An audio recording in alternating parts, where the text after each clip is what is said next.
بسم الله الرحمن الرحیم. عنوان دی کائنات څومره غټ دي. زمونږ شمسی نظام یا سولر سیستم د ملکی وی په ګلکسي یا کهکشان کې واقع دی.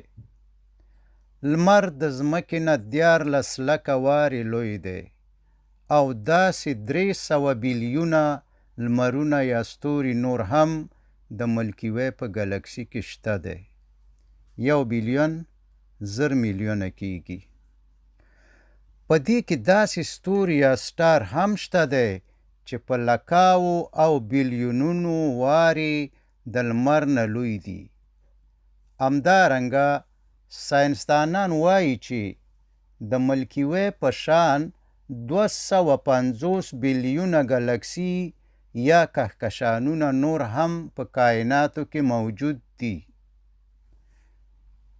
چې په دې کې داسې ګلکسي هم شته چې د ملکی وی د ګلکسي نه په لکاو او میلیونو وارې لوی دي او په هره ګلکسي کې 300 بیلیونه ستوري موجود دي.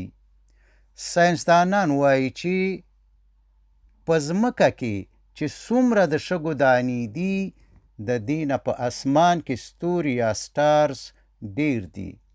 حیران بشئ چې دا اندازه خو د هغو کائناتو ده چې مشاهده او لیدل شوي دي، کوم چې د ټولو کائناتو 5% دي. حدیث شریف دی چې د دې ټولو کائناتو یعنی د 5% معلومو کائناتو جمع 95% نامعلومو کائناتو حیثیت د الله د کرسی په مقابل کې داسې دی لکه یوه ګوته یا رنګ چې په دشته کې پروت وي، او د کرسی حیثیت د الله د عرش په مقابل کې داسې دی لکه یوه ګوته چې په دشته کې پرته وي. اوس فکر وکئ چې د کائناتو او د عرش مالک او خالق به څومره لوی وي. الله اکبر.